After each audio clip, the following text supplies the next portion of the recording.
O nosso próximo assunto é dissociação e ionização, né? Que é um assunto introdutório ao estudo das funções inorgânicas, né?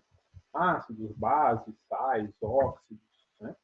Só que antes da gente falar sobre dissociação e ionização, a gente tem que falar um pouco sobre tabela periódica e também ligações químicas, né? Ligação iônica, ligação covalente, principalmente, né? E depois também só comentar sobre a ligação metálica. A aula de hoje é para a gente falar sobre isso. A gente vai falar sobre tabela periódica, né? E também sobre as interações intermoleculares, interatômicas, né? Intermoleculares. O que é uma interação interatômica? É a interação entre os átomos, né? Ligação entre os átomos. Okay? Antes, a gente vai falar sobre a tabela periódica. Está aqui a queridinha de todas as pessoas legais do mundo. A tabela periódica, vocês já devem ter estudado, né? Ela basicamente é dividida em linhas verticais e horizontais, né?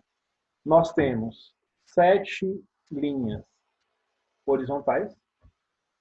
Então, nós temos a linha 1, a linha 2, a linha 3, a linha 4, a linha 5, a linha 6, a linha 7. Né?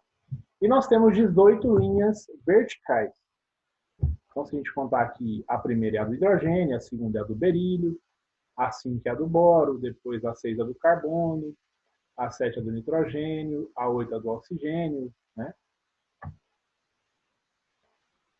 Bom, as linhas verticais, elas são 18. Então, nós temos aqui a 1, a 2, aí a 3 é aqui a do escândio, a 4 é a do titânio, a 5 a do vanádio, do crômio, assim por diante, até a gente chegar na 18ª, que é aqui a do hélio, né? A tabela, ela pode ser bem, assim, de forma geral, classificada entre metais e não metais, né? Nós temos aqui no meio da tabela os metais de transição, né? Que vai aqui da família 3 até a família 12, né? Famílias ou grupos, né? 1, 2, aqui a 13, 14, 15, 16, 17, 18, a gente chama de elementos representativos, né? Cada uma dessas famílias tem um nome específico, né? Os representativos. A1, que é a do lítio, sódio, potássio, é a família dos metais alcalinos, né? A família 2, ou grupo 2, né? Os metais alcalinos terrosos. Né? A 5, o elemento 5, né? A família do boro, que é a família 13, é o boro, alumínio, galho. A família 14, que é a do carbono. A família 15, ou grupo 15, né? A do nitrogênio. A família do oxigênio, que é chamada a família dos calcogênios. Né? A família do flúor, que é a 17, que são os halogênios. Né? E por último, nós temos os gases nus. Né? Como eu dizia, uma divisão bem simples e muito importante da tabela periódica é de acordo, a gente pode separar, né, de acordo com as propriedades físicas. Né? Nós temos metais, basicamente, e não metais. Né? Por que os elementos são organizados em linhas verticais? Basicamente, cada uma dessas linhas verticais ou grupos que eu falei, né, nós temos elementos que têm propriedades semelhantes, tanto propriedades físicas quanto propriedades químicas semelhantes. Né? Por exemplo, o lítio e o sódio. Eles têm propriedades muito parecidas, eles são quimicamente, fisicamente parecidos. Né? Quando eu pego, por exemplo, lá na família do carbono, o carbono e o silício, são dois elementos que têm propriedades semelhantes. Né? E isso, até um exemplo interessante, vários estudos já determinaram, já supuseram, né? E se nós não tivéssemos carbono suficiente na atmosfera, os organismos vivos teriam como base o silício, de tão parecidos que o carbono e o silício são. Né? Dentro dos grupos, então, nas linhas verticais, nós temos os elementos tendo propriedades semelhantes, parecidas. Tá? E nas linhas deitadas, nas linhas horizontais, nós temos o aumento do número atômico, né? Do número de prótons. Então, aqui eu tenho o hidrogênio, que é o 1, aí eu tenho o hélio, que é o 2. Aí o lítio, 3, berílio 4, o boro 5, o carbono 6, nitrogênio 7, e até a gente chegar no organésseno, que é o 118. Né? Todos sabem que a tabela periódica ela tem 118 elementos químicos, e esses 118 elementos químicos são os elementos que hoje são conhecidos pelo homem. Né? Basicamente, são os elementos que a gente tem no universo. Né? A divisão que eu dizia, né, a divisão entre metais e não metais, nessa tabela, nessa segunda tabela que eu coloquei aqui, ela fica bem óbvia, né? Nós temos aí grande abundância, em grande parte, na tabela periódica, elementos metálicos, né? No caso do lítio, do ferro, do ouro, do mercúrio, né? Nós temos aí alguns semimetais, né? O que é um semimetal? Nesse caso aí são esses que estão em verde, né? O boro, o silício, o germânio, o astato, o bismuto, o antimônio, né? O telúrio, o polônio. Os semimetais, eles são elementos que têm algumas propriedades semelhantes às dos metais, né? Mas eles não são completamente iguais aos metais, tá? O nosso foco aqui principalmente são os metais, esses que estão em roxo, rosa, enfim. Além dos metais e semimetais, nós temos também os não metais, tá? Os não metais, que aqui a gente chama de ametais, são esses que estão em amarelo aí, né? Que é o caso do hidrogênio, o carbono, o nitrogênio, o fósforo, o oxigênio, o enxofre, o selênio. Aí nós temos o flúor, o cloro, o bromo, o iodo e o astato, o AT. Né? Além desses, nós temos também outros não metais, né, que são os gases nobres. Né? O hélio, neônio, o argônio, o plutônio, o xenônio, o radônio e o organésseno. Né? Esses elementos têm em comum a sua raridade na atmosfera. E também uma característica que é muito importante e que é o nosso foco de estudo nas ligações químicas, né? Que é uma propriedade que todos os outros elementos da tabela periódica buscam, que é a estabilidade eletrônica. Os gases nobres, por natureza, são estáveis eletronicamente. O que é essa estabilidade eletrônica? Vou abrir um novo compartilhamento aqui, meus amigos. Eu vou fazer alguns desenhos. O primeiro elemento lá dos gases nobres é o hélio. Tá? No hélio, é engraçado quando tem um hélio na sala. O hélio,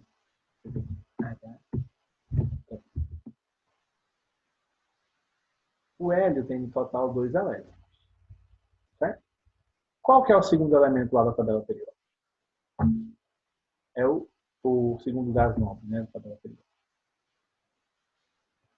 É o neônio. Vamos confirmar aí. Ó, hélio, neônio. Naquela sequência que eu falava, né, o hidrogênio é o 1, o hélio é o 2, aí o lítio 3, berílio 4, o boro 5, carbono 6, nitrogênio 7, oxigênio 8, flúor 9, então o neônio é o 10. Isso quer dizer, então, que o neônio tem no total 10 elétrons. Para vocês que já estudaram distribuição eletrônica, vocês vão lembrar, né? A primeira camada, sempre nós vamos ter, no máximo, quantos elétrons? 2. Tá bem? Lembra sempre disso, gente. A primeira camada de qualquer elemento, o máximo que ela suporta é 2 elétrons. Como o neônio, deixa eu escrever aqui, como o neônio tem mais do que 2 elétrons, esses elétrons não podem se organizar na primeira camada apenas.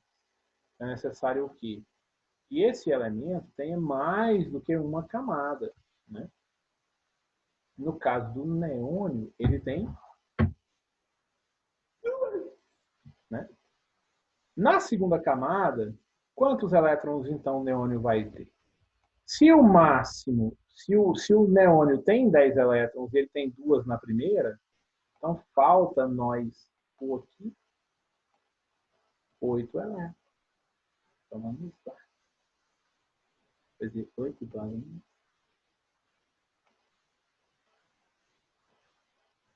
Então vamos lá. nós temos aqui o neon. Tá? O hélio tinha 2 elétrons na camada de valência.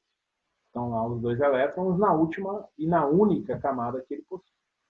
E o neônio tem aí 10 elétrons. Certo? Beleza? Joia. Vamos pegar o próximo elemento?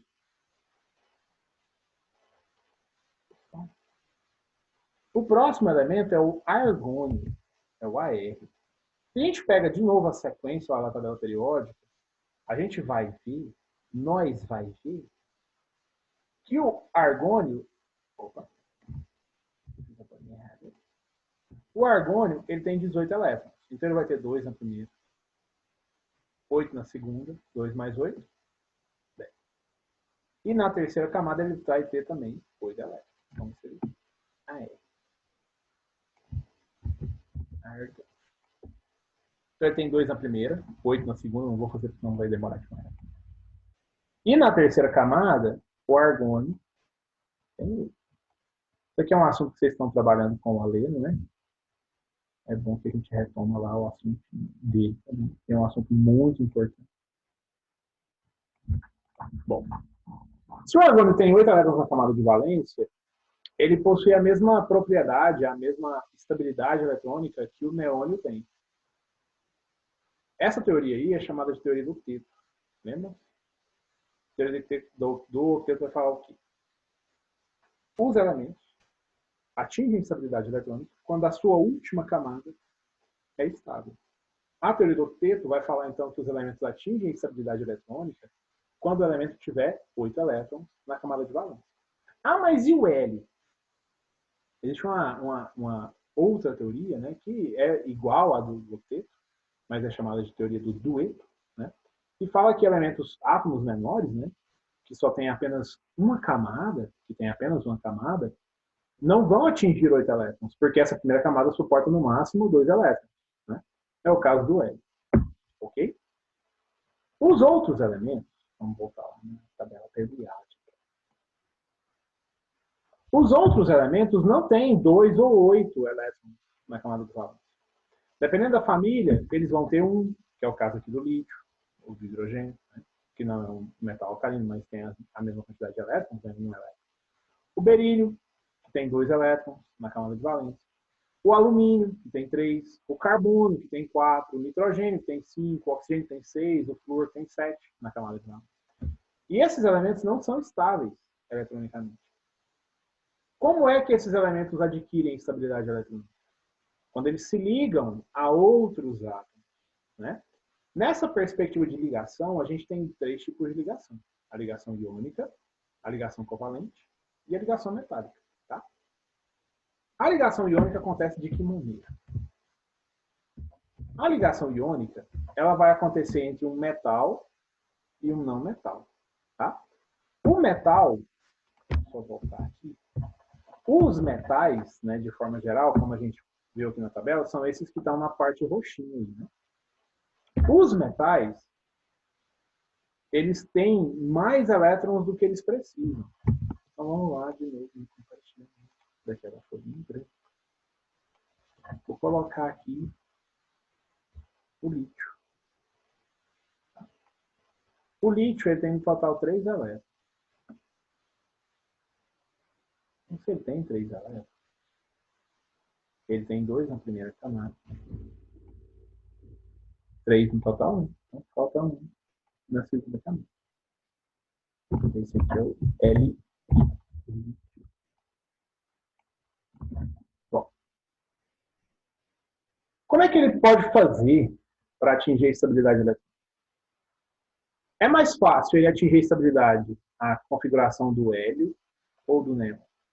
Ou seja, é mais fácil ele perder esse 1 elétron aqui ou ganhar 7 elétrons para se tornar semelhante ao neon. Eletrostaticamente falando, que é o que vai acontecer de fato nas interações aqui, vai acontecer o seguinte. Ele vai perder esse 1 elétron e, consequentemente, essa 1 camada. Quando ele perde esse elétron para quem? Para um não metal. Vamos lá na tabela aqui. Os não metais são esses que estão em amarelo. Esses elementos, eles têm menos elétrons do que eles precisam para atingir a estabilidade. Vou pegar o flúor aqui, que é o elemento número 1. O flúor, ele tem duas camadas. Na primeira camada, ele tem 2 elétrons. E na segunda camada, como ele tem 9 no total, 9 menos 2, 1.847. Parabéns. 7 elétrons. Né? Então ele tem 2 na primeira. E 7 na segunda. Esse aqui é o flúor.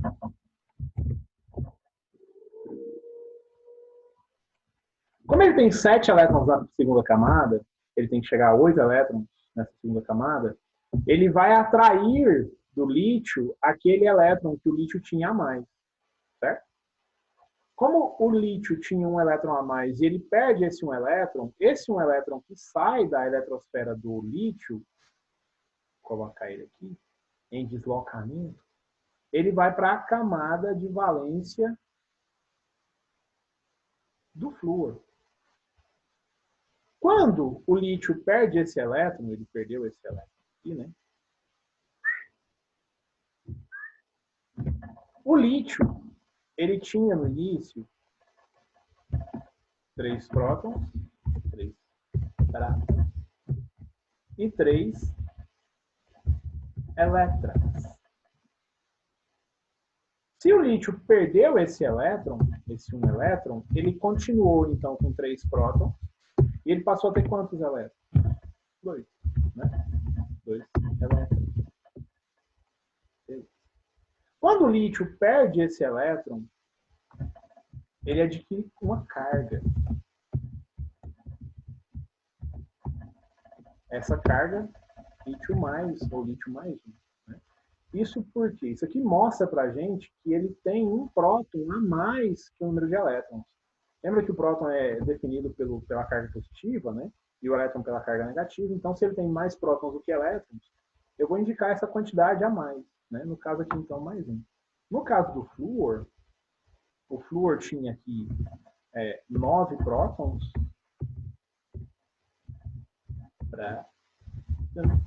e 9 elétrons. Quando ele ganha aquele elétron do flúor, ele continua com 9 prótons. Só um minutinho, já eu cheguei no chat. E como ele ganhou um elétron, ele passa a ter quantos elétrons? Quando isso acontece, o lítio, o flúor, também adquire uma carga. Ele passa a ser chamado de ânion flúor 1-, né? Não é fórmula 1, é flúor 1-, ou flúor menos, né? O que essa carga quer dizer? Que ele tem um elétron a mais, né, do que o número de prótons, ok? Quando um átomo adquire carga positiva, o Moisés me pergunta o seguinte: o lítio poderia doar esse um elétron para o hidrogênio? Sim, porque o hidrogênio também é um não metal, tá? Como é que acontece a ligação iônica? Vou colocar aqui do lado.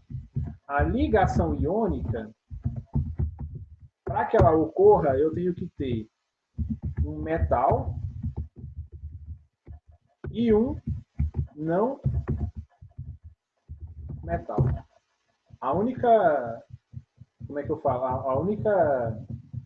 Esqueci a palavra agora. Esqueci a palavra. Ô, ticaca, velho. A única coisa que eu tenho que respeitar aqui é que eu tenho que ter um metal e um não metal. Só isso, tá? Então, o hidrogênio é um não metal, está ligado a um metal, que é o lítio. Então, ligação de iônico, tá? Eu esqueci de que eu estava falando antes.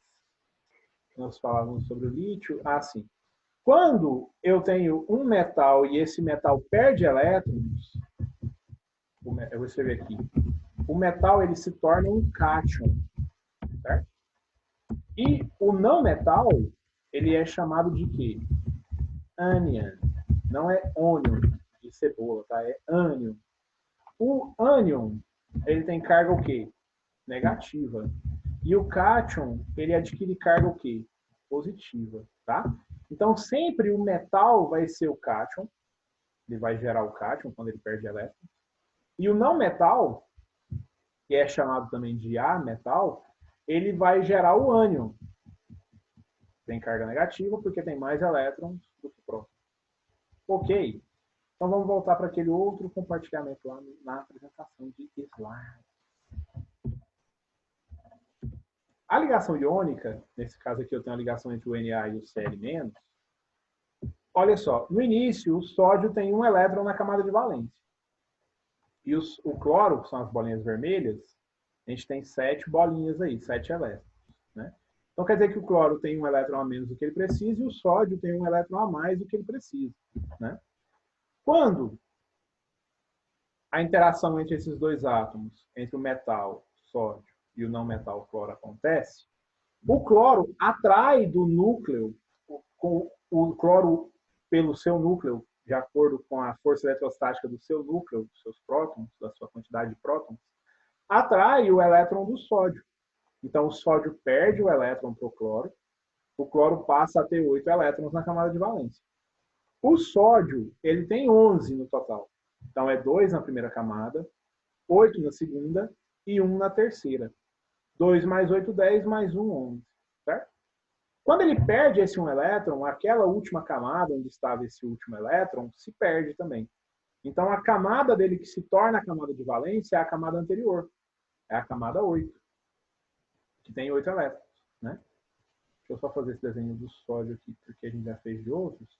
No caso do sódio, ele tem uma primeira camada, onde ele tem 2 elétrons, uma segunda camada, onde ele tem 8, e uma terceira, onde ele tem 1. Né? Como ele perde essa camada, que tem esse 1 elétron, né? Essa camada deixa de existir. Então, ele passa a ter essa segunda camada, e nessa segunda camada, ele tem lá os 8 elétrons, né, que eu falava. Essa camada passa a ser a camada de valência do sódio, certo? Essa camada passa a ser a camada de valência, tanto que a gente vai chamar o sódio de quê? De Na+, né? Por quê? Porque ele tem 11 prótons e ele passa a ter, nossa senhora, essa você consegue não saber, 10 elétrons, né? É basicamente isso que acontece. Essa interação, ela depende então de quem? Ela depende do ânion, tá? É o ânion que vai atrair os elétrons do cátion, tá? É o núcleo do ânion, que é o mais eletronegativo, que vai atrair os elétrons do cátion, que é o eletropositivo. Tá clara a ligação iônica, gente? Ah, e se eu tiver um átomo que precisa de 2 elétrons? Por exemplo, o oxigênio, fazendo uma ligação iônica. Ele vai atrair 2 elétrons. Ele precisa adquirir 2 elétrons. Somente quando ele adquirir esses 2 elétrons é que ele vai atingir a estabilidade. Mesma coisa para o metal. Ah, eu tenho um metal que tem 2 elétrons na camada de valência. Vamos voltar lá no quadro branco, que não está tão branco agora. Vou colocar aqui o berílio, que é o BR. Que na aula anterior eu chamei de boro. Muito burro. O berílio, ele tem 2 elétrons na primeira camada e 2 elétrons na segunda camada. Aí eu faço aquela pergunta de novo. Ele tem 2 elétrons na segunda camada. Beleza. É mais fácil ele perder esses 2 elétrons da segunda camada ou ganhar 6 elétrons para atingir a estabilidade do neon? Obviamente, perder os elétrons da segunda camada. Quando ele perde esses elétrons, lembrando que essa camada não é um local fixo, físico, né? E sim uma posição, é mais ou menos quando você fica em pé em um lugar, né? Aquela posição onde você está é basicamente aqui, essa camada onde está o elétron. Né? Quando o berílio perde esses 2 elétrons, ele adquire a configuração eletrônica de quem? Do hélio. Né? Adquire a configuração eletrônica do hélio. Os dois, né, atomicamente, eletronicamente, ficam iguais. Né? E essa configuração semelhante é que faz o berílio se tornar estável. Né? A mesma coisa aconteceu com o sódio aqui. Quando o sódio perde aquele 1 elétron, ele adquire a configuração eletrônica de quem? Do neon, né? 8 elétrons na camada de valência. O que importa para a gente é avaliar a camada de valência. Tem quantidade igual de elétrons, então os átomos possuem a mesma configuração eletrônica. Tá? Vamos ver quem me chama aqui.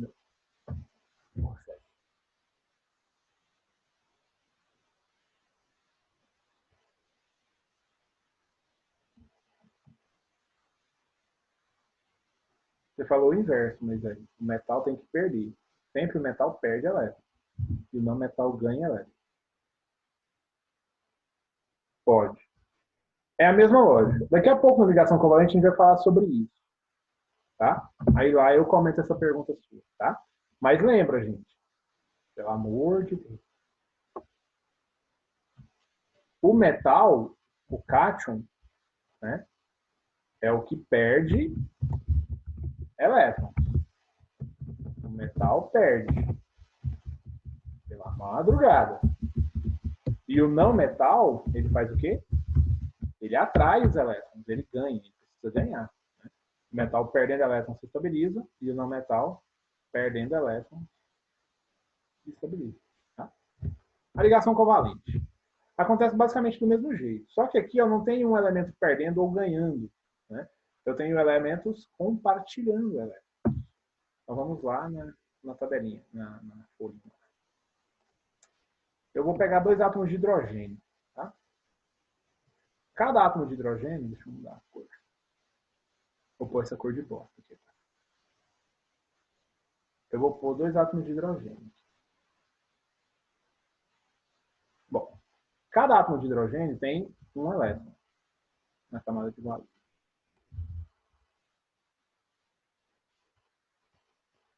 Então, cada elétron... Bom, esses aqui são átomos de hidrogênio. Bom, esses 2 átomos têm um elétron e eles só têm uma camada. Então, a camada deles, que precisa ser preenchida para que eles atinjam a estabilidade eletrônica, é a primeira camada. A primeira camada suporta no máximo quantos elétrons? 2.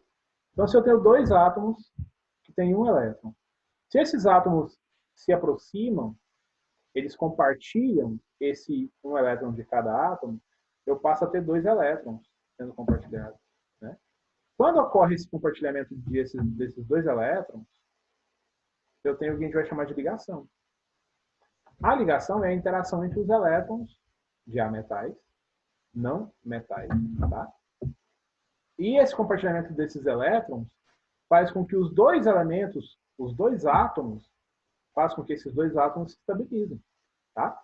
O compartilhamento desse par de elétrons vai ser utilizado por ambos os elementos. Tem alguém pondo fogo aqui?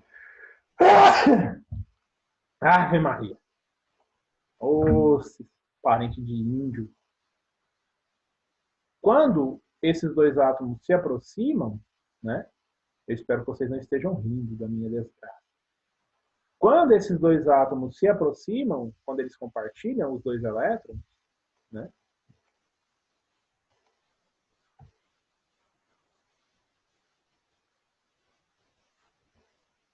Eu tenho a formação de uma molécula, né? E essa molécula ela é estável. A gente falou sobre isso há um tempo atrás, né? Essa molécula é o H2, é o gás de hidrogênio, né?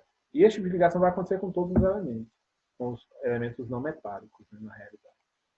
Aqui eu tenho 2 átomos de flúor se ligando. Como é que eu sei que é o flúor? Porque cada um deles tem 7 elétrons na camada de valência.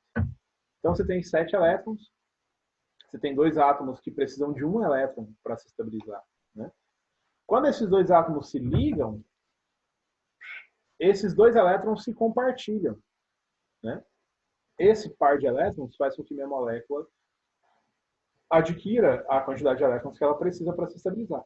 O compartilhamento é a utilização mútua, ou seja, os 2 elementos, os 2 átomos, passam a se aproveitar, né, a se beneficiar da utilização desses elétrons, se estabilizando. Essa daqui é a ligação simples. Né? Além da ligação simples, a gente tem também a ligação dupla e a ligação tripla. Né? A ligação simples, ela ocorre pelo compartilhamento de um par de elétrons. A ligação dupla é o compartilhamento de dois pares de elétrons. Então, você tem o oxigênio. Dois átomos de oxigênio se ligando. Um oxigênio tem 6 elétrons, o outro também. Se eles compartilham apenas uma ligação simples, eles vão utilizar um par de elétrons. Então, 6 mais 1, 7. Não resolve, porque eles têm que chegar a quantos elétrons? A 8. Né? Se esses dois átomos de oxigênio compartilham dois pares de elétrons, né? Então tem o compartilhamento de dois pares de elétrons, ou seja, 4 elétrons, os dois chegam a 8 elétrons. No caso da água, essa molécula de baixo aqui, ó, o oxigênio ele tem 6 elétrons. Se ele se liga só a um hidrogênio, 6 mais 1 elétrons, 7. Ele não se estabiliza, por mais que o hidrogênio tenha se estabilizado, o oxigênio não se estabilizou.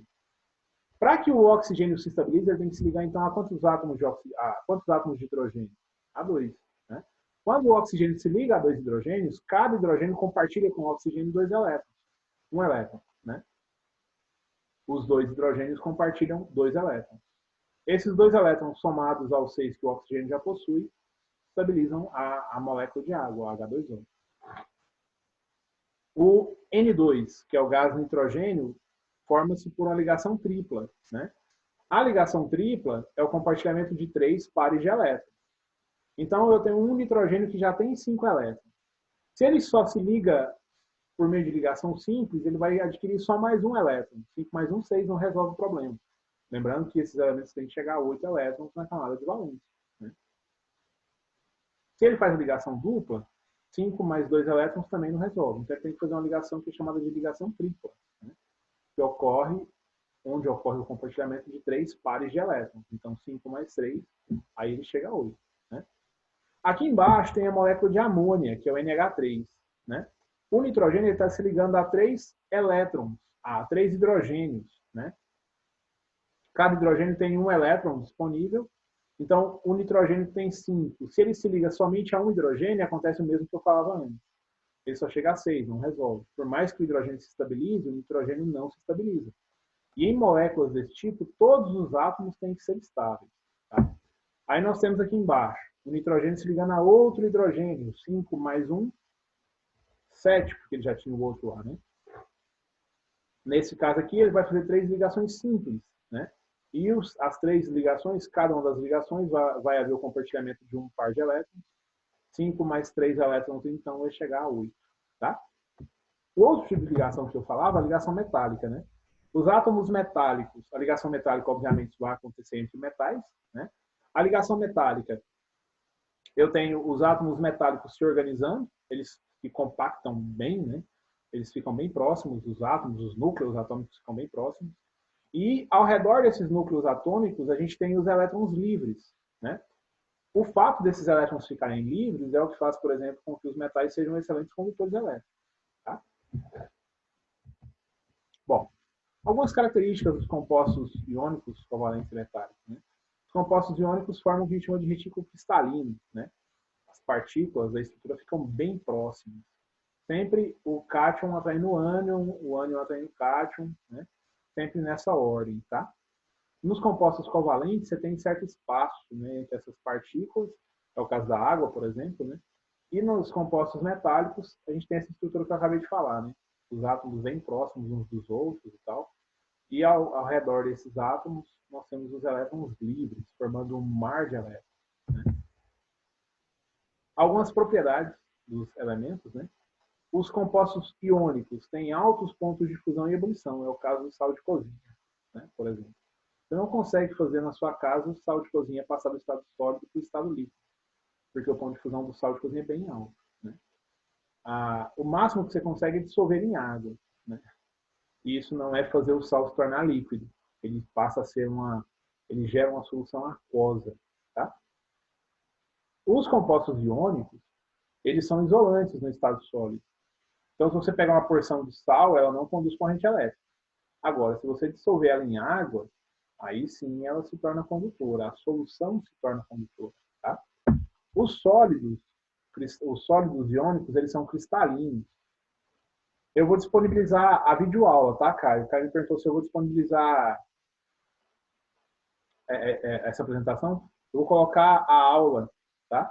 Lá no YouTube, depois acessem. Eu vou colocar ela, já vou publicar ela hoje no YouTube e já vou colocar o link lá na sala de vocês, tá? Aí já assistam a aula, compartilhem lá, curtam e, se possível, se inscrevam no meu canal, meus amigos. Eu sou youtuber. Bom, os compostos iônicos, eles são cristalinos, é o caso do sal de cozinha, né? Formam um retículo, né? Estruturas cúbicas, né? Muito bem organizadas e tal.